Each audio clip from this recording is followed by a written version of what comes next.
بسم اللہ الرحمن الرحیم۔ مصر کا دریائے نیل ہر سال خشک ہو جاتا تھا اور تاوقت یہ کہ ایک کنواری اور خوبصورت لڑکی کی بینچ نہ لے لیتا، اسی طرح خشک رہتا اور جاری نہ ہوتا تھا، حتیٰ کہ حضرت عمر رضی اللہ تعالیٰ عنہ کے عہد خلافت میں مصر فتح ہوا اور حضرت عمر بن عاص رضی اللہ تعالیٰ عنہ وہاں کے گورنر مقرر ہوئے۔ کچھ عرصہ کے بعد حضرت عمر بن عاص نے سنا کہ دریا خشک ہو گیا ہے۔ آپ نے لوگوں سے دریافت کیا کہ کیا ہر سال یہ دریا اسی طرح خشک ہو جاتا ہے؟ لوگوں نے بتایا کہ ہاں جناب، اسی طرح خشک ہو جاتا ہے، اور جب تک ہم ایک کنواری اور خوبصورت لڑکی اس کی بین نہ چھڑائے یہ جاری نہیں ہوتا۔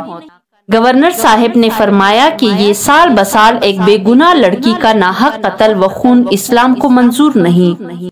صبر کرو اور دیکھو خدا کو کیا منظور ہے۔ اور پھر آپ نے اسی وقت ایک چٹھی مدینہ منورہ میں حضرت عمر رضی اللہ تعالیٰ عنہ کی طرف لکھی، جس میں دریا کے خشک ہو جانے اور ہر سال ایک کنواری لڑکی کے خون کا مفصل واقعہ لکھا۔ ان کا یہ خط حضرت عمر فاروق رضی اللہ تعالیٰ عنہ کے خدمت میں پہنچا اور آپ نے کیفیت معلوم کی تو اسی وقت آپ نے ایک خط دریا کے نام اور ایک گورنر صاحب کے نام تحریر فرمایا۔ جو خط دریا کے نام تھا، اس کا مضمون یہ تھا: یہ خط اللہ کے بندے عمر بن خطاب کی طرف سے دریائے نیل کے نام ہے۔ اے دریا، اگر تو خدا کے حکم سے بہتا تھا تو ہم ابھی بھی خدا ہی سے تیرا جاری ہونا مانگتے ہیں، اور اگر تو خود اپنی مرضی سے بہتا ہے اور اپنی ہی مرضی سے رک جاتا ہے تو ہمیں تیری کوئی پرواہ نہیں اور ضرورت نہیں۔ پھر حضرت عمر رضی اللہ تعالیٰ عنہ نے گورنر مصر کے نام یہ حکم نامہ لکھا کہ بجائے کسی لڑکی کی میرا یہ خط دریا کے اندر خشک ریت میں جا کر ڈال دینا۔ امیر المؤمنین کا یہ انوکھا ارشاد سن کر سارے مصر میں دھوم مچ گئی۔ لاکھوں آدمی یہ منظر دیکھنے کو دریا پر جمع ہو گئے۔ مجمع کثیر کے ساتھ گورنر مصر بھی حضرت عمر فاروق کا خط لے کر دریا پر پہنچے اور پھر دریا کے اندر جا کر فاروق اعظم کا حکم نامہ دریا کو پہنچا کر وہاں سے باہر چلے آئے۔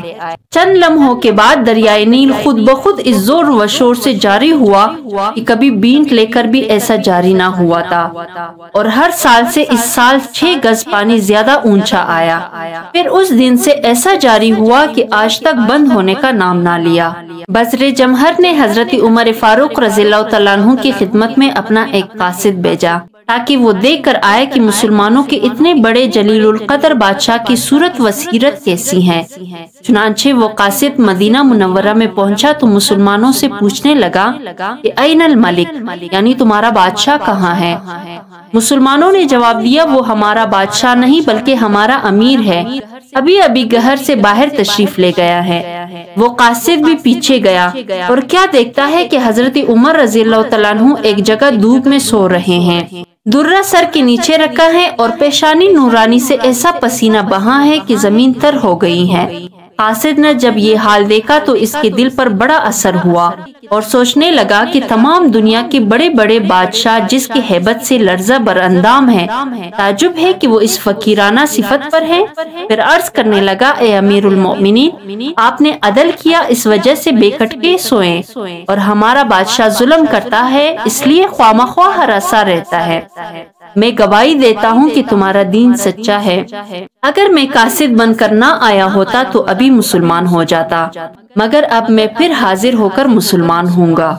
مدینہ منورہ کا مقدس و مطہر شہر رحمت ہے، اور فاروق اعظم عمر بن خطاب رضی اللہ تعالیٰ عنہ مسند نشین خلافت میں سر انور پر خلافت نبوی کا تاج سج رہا ہے اور ہر طرف عدل و انصاف کا ڈنکا بج رہا ہے۔ آدھی رات کا وقت ہے، دیار حبیب کی خوش نصیب باشندے اپنے اپنے گھروں میں استراحت فرما ہے۔ اس آدھی رات کے وقت اس پاک شہر میں حضرت عمر رضی اللہ تعالیٰ عنہ اپنے ایک ساتھی کے ہمراہ شہر کا چکر لگا رہا ہے اور ہر گلی اور کوچہ اور ایک مکان کو بغور دیکھتا ہوا جا رہا ہے۔ اچانک اس نے ایک مکان سے دھندلی سی روشنی نکلتی دیکھی۔ حضرت عمر رضی اللہ تعالیٰ عنہ وہاں رک گیا اور ساتھی سے مخاطب ہو کر کہنے لگے، تم نے دیکھا اس مکان سے روشنی آشکار ہے اور میرے خیال میں صاحب خانہ بھی بیدار ہے۔ ساتھی نے کہا، ہاں حضور، ایسا ہی ہے، اور سنیے تو بچوں کے رونے کی بھی آواز آ رہی ہے، اور دیکھیے یہ غالباً بچوں کی ماں ہے جو انہیں سمجھا رہی ہے اور چپ کرا رہی ہے۔ حضرت عمر نے فرمایا خاموش رہ کر سنو اور غور کرو، یہ قصہ کیا ہے؟ چنانچہ حضرت عمر رضی اللہ تعالیٰ عنہ اور اس کا ساتھی ہمتن گوش ہو کر مکان کی آواز سننے لگے، اور انہوں نے سنا کہ مکان کے اندر بچوں اور ان کی ماں میں یہ گفتگو ہو رہی ہے۔ ایک بچے نے اپنے ماں سے کہا، اتنا وقت گزر گیا، آدھی رات ہونے کو آئی اور ابھی تک نہ ہنڈیا پکی اور نہ ہم نے کچھ کھایا۔ امی جان یہ دیکھ تیرا بچہ بھوک سے مر رہا ہے، امی جان کچھ کھانے کو دو۔ تیسرے بچے نے روتے ہوئے کہا، یا اللہ رحم فرما اور ہماری اس ہنڈیا کو خوب پکا تاکہ ہم کچھ کھا سکے اور اپنی جان بچا سکے۔ ماں نے فرمایا، میرے بچوں گھبراؤ نہیں، صبر کرو اور خدا پر بھروسہ رکھو، یہ دیکھو تمہارے سامنے ہی ہنڈیا چڑھا رکھی ہے، خدا کو منظور ہوا تو ابھی اس صبر کا پل پاؤ گے اور سب مل کر کھانا کھاؤ گے۔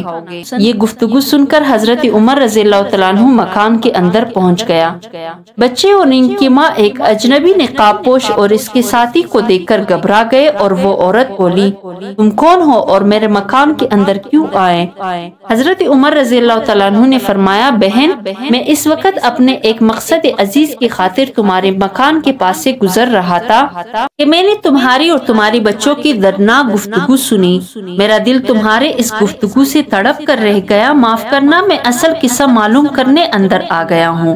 عورت نے کہا، بھائی تم اپنے راہ لو، نہ جان نہ پہچان مجھ بد نصیب کا قصہ سن کر کیا کر لو گے؟ اگر سن لو گے تو میرا کیا فائدہ اور اگر نہ سنو گے تو تمہارا کیا نقصان؟ حضرت عمر رضی اللہ تعالیٰ عنہ نے فرمایا، بہن تم مجھے اپنا دشمن نہ سمجھو اور نہ یہاں میرا پہنچنا بیکار جانو، تم اپنا قصہ سناؤ اور مجھے اپنا ہمدرد یقین کرو۔ عورت نے کہا، میں غریب ہوں، غمزدہ ہوں اور حیران ہوں، ان بچوں کے لیے بڑی پریشان ہوں، مجھے امیر المؤمنین عمر رضی اللہ تعالیٰ عنہ سے شکایت ہے، وہ ہمارا امیر ہے، خدا نے اسے ہماری حفاظت و خدمت کے لیے مسند خلافت پر بٹھایا ہے، مگر اس نے مجھ غریب بیوہ عورت کی خبر نہ رکھی، 2 روز سے میں اور میرے یتیم بچے فاقہ سے ہیں، آج یہ بھوک سے نڈال ہو گئے تو میں نے محض ان کا دل بہلانے کی خاطر اول شب سے اس ہنڈیا کو چولہے پر چڑھا رکھا ہے، اور ہنڈیا میں بجوز پانی کے اور کچھ بھی نہیں، ان کو یوں ہی تسلیہ دیتے دیتے صبح ہو جائے گی، اور صبح پھر جو خدا کو منظور ہو وہ ہوگا۔ افسوس کہ امیر المؤمنین کو میرے ان یتیم اور بھوکے بچوں کا کچھ پتہ نہیں۔ حضرت عمر رضی اللہ تعالیٰ عنہ نے فرمایا، بہن لیکن عمر کو کیا خبر کہ تم اس حال میں ہو، تم نے کیوں اس تک پہنچ کر اسے اپنے حالات سے آگاہ نہیں کیا؟ اس عورت نے کہا، خلیفہ وقت کو جب خدا نے رعایا کی حفاظت و خیال کے لیے مقرر فرمایا ہے تو یہ خلیفہ کا اپنا فرض ہے کہ وہ اپنی ساری رعایا کے حالات سے باخبر ہو۔